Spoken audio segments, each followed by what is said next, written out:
हाँ जी भाई को सुप्रभात, नमस्कार, राम राम, प्रणाम। कैसे हाल चाल? सब बढ़िया, सब मजे में, सब शानदार। आज बात करेंगे कंट्रोलिंग की। हम प्लान बहुत कर लेते हैं, उसके लिए मेहनत बहुत करते हैं, पर क्या हर बार हमारा प्लान सक्सेसफुल होता है? जी नहीं। तो यहां पर आ जाता है कंट्रोलिंग। कंट्रोलिंग का मतलब होता है कंपेयर करो एक्चुअल परफॉर्मेंस को डिजायर्ड परफॉर्मेंस से, और ये पता लगाओ हमने क्या गलती करी, क्यों गलती करी, और उनको कैसे अगली बार सुधारा जा सकता है। कंट्रोलिंग करना बहुत जरूरी है। जो कंट्रोलिंग नहीं करता नुकसान में रहता है। क्यों जरूरी है सर? ये ऑर्गेनाइजेशन गोल को पूरा करने में मदद करता है। ये पता लगाता है कि आपने जो सोचा था वो एक्चुअल में पॉसिबल है या नहीं, यानी कि एक्यूरेसी ऑफ स्टैंडर्ड को जज करता है। ये आपके रिसोर्सेज का मोस्ट एफिशिएंट यूज निकालेगा, क्योंकि आपने जो प्लान बनाया है वो बेस्ट ही बनाया होगा। ये आपका मोटिवेशन बढ़ाता है, क्योंकि पहले उसको पता है कि हमें कहां जाना है। ये कोऑर्डिनेशन करने में मदद करता है, क्योंकि आपको एंड रिजल्ट पता है और आप उसी स्टैंडर्ड के हिसाब से कार्य कर रहे हो। सर ये सब ठीक है, चलो ये बताओ कि कंट्रोलिंग करते कैसे, मतलब what is the process of controlling.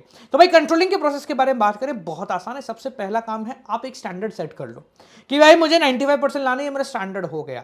ठीक है, ये स्टैंडर्ड ऐसा होना चाहिए कि भाई साहब जो रियलिटी में पॉसिबल हो, मतलब ये अचीवेबल होना चाहिए, can be express in quantitative and qualitative terms, और फिजिबल भी होना चाहिए, और थोड़ा बहुत फ्लेक्सिबल होना चाहिए। 2-4-5% ऊपर नीचे चल जाएगा। ठीक है, सेकंड काम हमें ये करना है कि हमें मेजरमेंट करना है अपने एक्चुअल परफॉर्मेंस का, कि भाई हमने जो देखा था 95, अब हमारा आया कितना है ये देखो। पहले आया कितना है भाई? 85 देखा था, 95 आया कितना है? 85। यानी मेजर करो एक्चुअल परफॉर्मेंस को, मेजर कर लिया, उसके बाद दोनों कंपेयर करो कि भाई साहब ये क्या हुआ, क्यों हुआ, किस लिए हुआ। अगला आता है एनालाइजिंग डेविएशन, यानी कि जो डिफरेंस आए हैं उसको देखो किस प्रकार के डिफरेंस आए। बेसिकली दो प्रकार के डिफरेंस हो सकते हैं। एक तो होता है क्रिटिकल पॉइंट कंट्रोल, एक होता है management by exception, MBE. Management by exception का मतलब ऐसे एरिया में डिफरेंस आए हैं जो कि चलता है। जैसे सब कुछ बढ़िया था, कॉस्टिंग प्रॉफिट सब कुछ बढ़िया, पर हमने जो एम्प्लॉइज के लिए रिफ्रेशमेंट रखे थे ना, वो समोसे फमोसे रखे थे ना, वो 2000 की जगह 2020 रुपए के हो गए।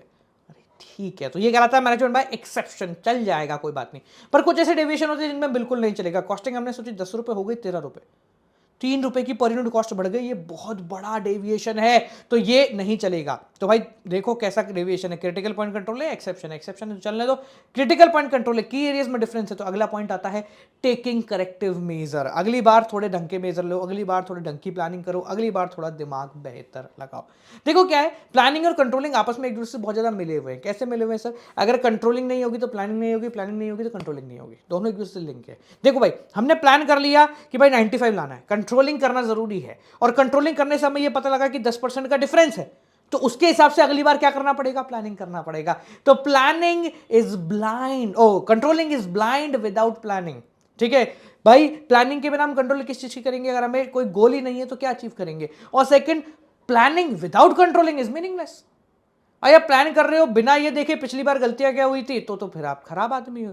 ठीक है, ये दोनों फॉरवर्ड लुकिंग भी है, ये दोनों आगे की तरफ भी देखते हैं। प्लानिंग में भी आगे की तरफ देखा जाता है, कंट्रोलिंग में भी देखते हैं अगली बार क्या बेहतर करें। बैकवर्ड लुकिंग भी है, क्योंकि प्लानिंग में भी पीछे देखा जाता है हमने क्या कर लिया। ठीक है, और कंट्रोलिंग में भी देखा जाता है ये डिफरेंस क्यों आया। तो ये दोनों फॉरवर्ड और बैकवर्ड लुकिंग भी है। अब कंट्रोलिंग जो है उससे कुछ नुकसान भी है, मतलब ये स्टैंडर्ड सेट करना और उसके हिसाब से काम करना, डेविएशन पता, ये बहुत नुकसानदेह भी है। क्या नुकसान है सर? पहला है स्टैंडर्ड कैसे सेट करोगे, तुम्हें पता कैसे चलेगा तुम्हारा कैलिबर कितना है? तो ह्यूमन बिहेवियर है भाई साहब, तो स्टैंडर्ड सेट करना थोड़ा मुश्किल हो जाता है। ठीक है, एक्सटर्नल फैक्टर के ऊपर आपका कोई कंट्रोल नहीं। चलते फिरते बात थी 95 लाएंगे, बीच में बोला भाई की शादी आ गई, तो एक्सटर्नल फैक्टर्स के ऊपर हमारा कोई भी कंट्रोल नहीं है। इंप्लॉइज बेसिकली इसको रजिस्ट कर जाते हैं, क्योंकि इंप्लॉइज को ऐसा लगता है कि हमें ऐसा बिल्कुल फिक्स कर दिया गया, रोज की 10 यूनिट बनानी ही बनानी है, तो हम थोड़े से फिक्स हो गए, हम अपनी क्रिएटिविटी यूज नहीं कर सकते। कंट्रोलिंग एक तरीके से कॉस्टली प्रोसेस भी कहा जाता है, क्योंकि स्टैंडर्ड सेट करना, उसके हिसाब से काम करना, सारे स्टैंडर्ड्स को पूरा करना, इसमें काफी ज्यादा खर्चा लग जाता है। ठीक है जी, तो बस चैप्टर में तुम्हारा इतना ही, ज्यादा कुछ नहीं है, इसको यहीं समाप्त कर देते हैं। और साथ साथ में बालकों, अगर अब तक तुम लोगों ने एमसीक्यू वाला जो अपना ऑल इंडिया टेस्ट हो रहा है उसके अंदर एनरोल नहीं किया तो कर लेना, using code Gaurav ji. Free है आप लोगों के लिए, आराम से करिए, बढ़िया से नंबर लाए। टेलीग्राम चैनल ज्वाइन नहीं किया तो ज्वाइन कर ले, ये चैप्टर छोटा था ना, तो इसलिए अपने पास समय बच गया, इसलिए बात कर रहे हैं। मिलते हैं आप लोगों से अगली वीडियो के साथ। कोई दिक्कत को परेशानी हो तो जरूर बताएं। साथ साथ में भाई साहब कंप्लीट कोर्स अपन करा रहे हैं, तो डिस्क्रिप्शन में लिंक है, सुबह 6 बजे क्लास के लिए आना ना भूलें। Till then keep on watching.